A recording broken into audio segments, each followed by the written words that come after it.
Who's asking to get spiked? If anything, he should pay me for the product. Oh! No way! Oh no!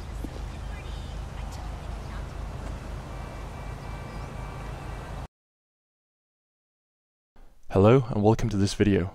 There seems to be a lot of videos lately claiming to show gameplay footage from the PC version of GTA 5, and regardless of how poor the video editing of those videos are, people still seem to think they're real. If you believe that any video you've seen on the internet claiming to be from the PC version of GTA 5 is real, this video is for you. Now, if you've been skeptic about those videos, maybe even sure that those videos were fake, and saw this video thinking this one was real, I don't blame you. In fact, I hope you thought it was real. That'll help send my message. I created this video to educate people in fakes. I wanted to show how easy it is to make something that looks very real if someone's got the patience. And yes, if it wasn't clear, it was fake. If you believed it was real, this video is for you. The video you just saw consists entirely of gameplay from the PlayStation 3 version.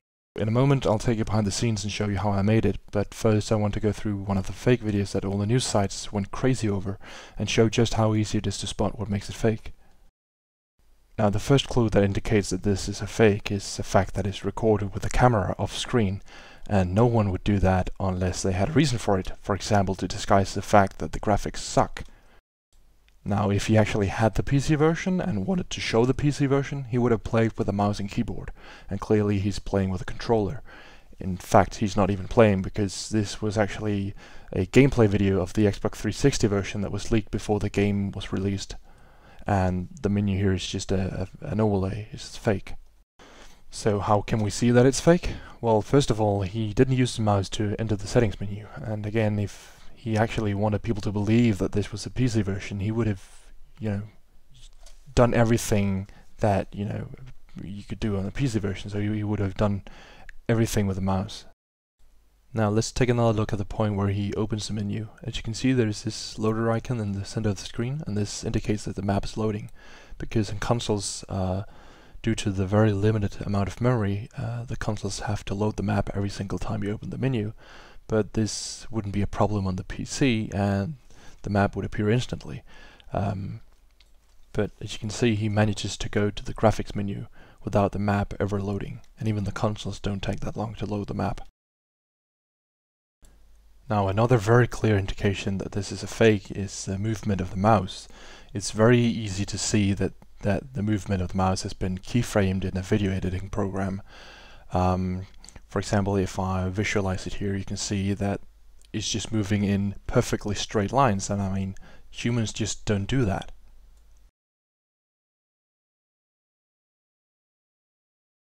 And also, when he closes the menu, you can see that it doesn't just resume, it basically cuts to another clip. Now, if we go back to the beginning of the menu, you can see in the lower right corner of the screen it says apply settings, even before there's anything to apply. I mean, before he even goes into any of the menus.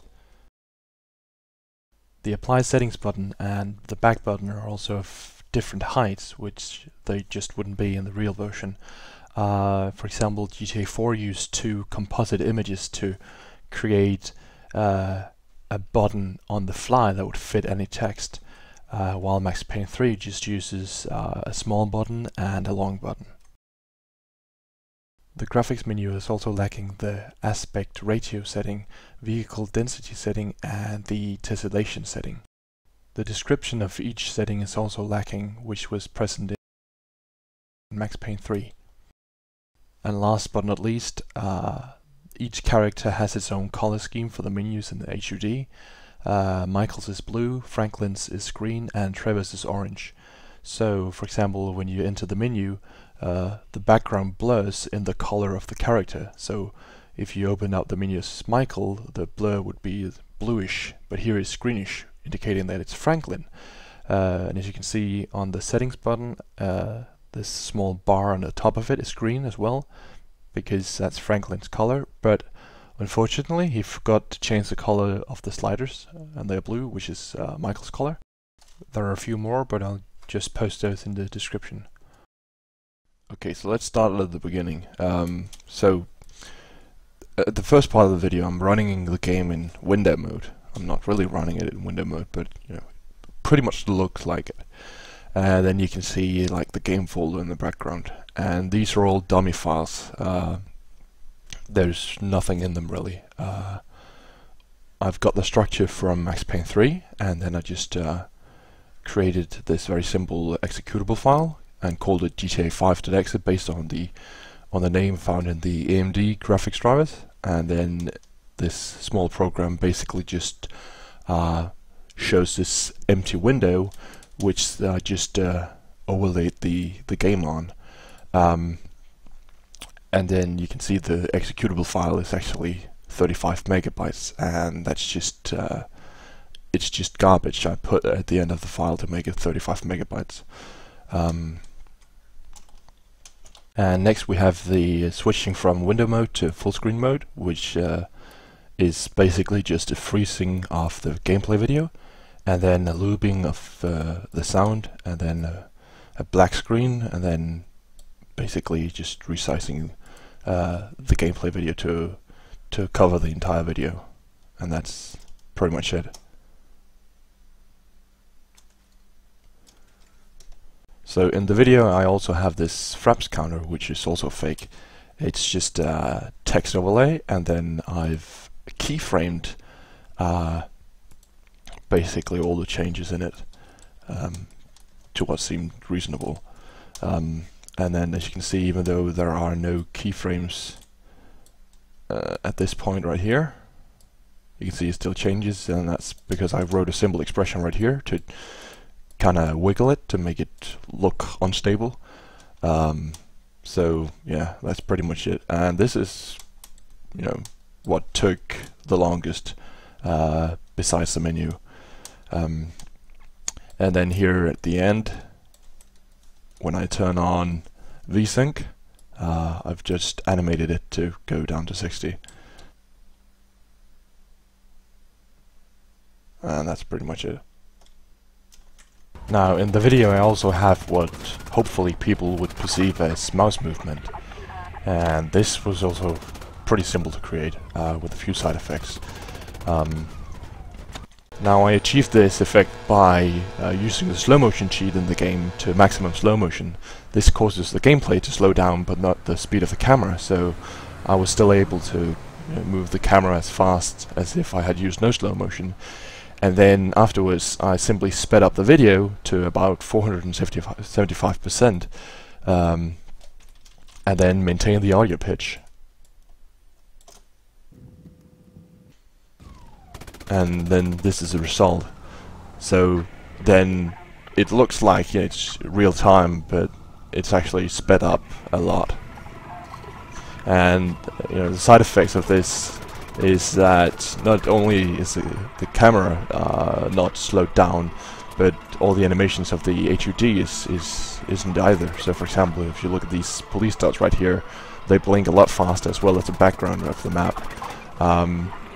And the sirens sound like they're sped up because they're also not affected by the slow motion cheat. And the stars up here as well.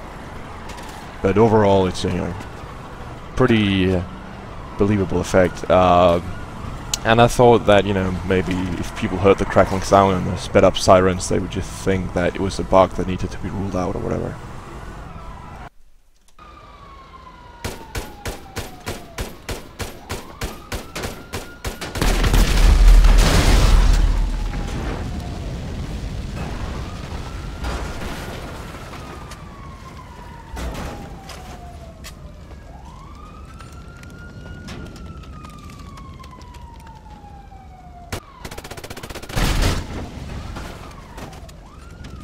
Okay, so moving on, the next thing here is the this information box up here, which honestly I'm not quite happy about. I could have, you know, spent a bit more time on it, but you know, I was getting kind of tired of working on this, so yeah, I figured it was okay. So anyways, I added this because, you know, in GTA 4 you've got the clip editor, and then when you die you get this message to press F2 if you want to save the replay. Now I changed this to F5 in GTA 5 because I pretty much wanted if 1, 2, and 3 to be the character switching. So yeah, and this is just a rectangle I drew on the video, and then made it transparent, and then just added this text with the key here, the key middle icon from Max Payne 3, and then with F5 in it, and that's pretty much it. Then we've got the menu and the character switch, and I'm gonna skip the menu here and then come back to that in a moment, but first I want to show the character switch. So basically, as you can see from the controls, it's F3, and then basically once I get back into the game I press F3. That's what it's supposed to look like, so you don't really see the character switch menu down here. It just switches.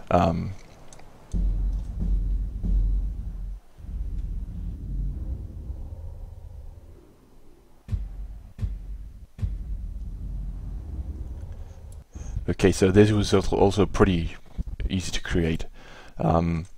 So I basically just recorded the character switching on the PlayStation 3, and then I shortened some of the parts and cut some of it away to make it move a lot faster. So this is the original video.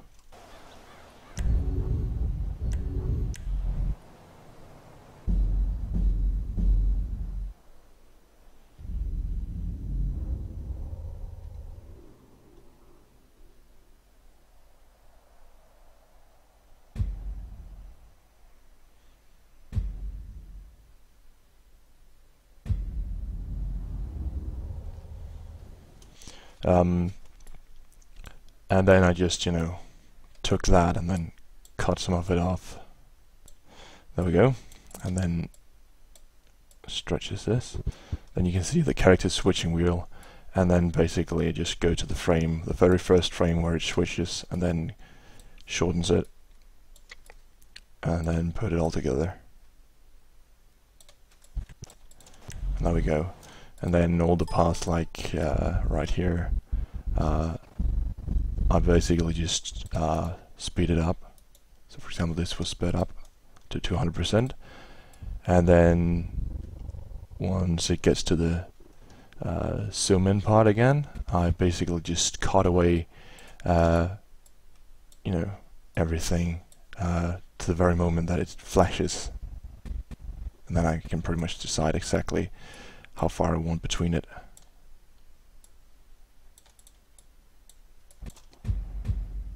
And there we go. So yeah. Okay, so back to the menu. And this is what took the longest. I mean, it looks pretty real, I hope. And that's because it actually is. I actually recreated the entire menu. Well, not the entire menu, but pretty much everything I needed. So this is an actual menu you can actually go into and do all this stuff. I mean, it's not functional. I mean, you can adjust the sliders and change all the settings here, but it's not really the game menu. But it sure looks like it. So the only thing that isn't real in this menu is the sound, which I added afterwards in Premiere. And I kind of got creative with it because we don't really know how it's gonna look in the actual game when you get a mouse. So for example, when you hover the mouse over an item up here, I figured maybe the green bar would show which one you highlight. So yeah, and the same for the items right here. I figured that would be a cool touch too. So yeah. Okay, so the way I added the menu to the video is basically in the game while recording I opened up the actual menu, and then afterwards in Premiere I went to the last frame here right before the actual menu appears, and then I used Photoshop to remove this loader icon here, and then use this as a background for my menu. And my menu is transparent, so I could just plug the background in the background. And then the map here is actually the map from the video that I recorded. So the recording of the menu is laid over the video of the gameplay, and then I just basically made a hole in it to reveal the real map behind the menu on the gameplay video. And the part where I close the menu is just a matter of just, you know, shorten the length of the clip of the menu to where the actual in-game menu closed. So that's pretty much it. And in case you missed the point of this video, the point is that no matter what you think, no matter how real it looks, if you see a video claiming to be from the PC version of GTA 5, it's fake. You're not going to see any gameplay videos before Rockstar officially releases a gameplay video for the PC version. So if you have a friend who thinks that one of the videos he's seen is real, then send him to this video. And if you do come across a video where you think, I mean, this video must be real, then send it to me and I'll explain to you why it is not. So yeah. Oh, and also I'll include the fake menu application in the description, so you can pretend you're playing the game on PC, or at least that you're changing the settings. So yeah, and I mean, it's not all there, but there's pretty much all the settings menus are there, so you can go into those, but you know, it's not functional. So yeah. Anyways, see you later and goodbye.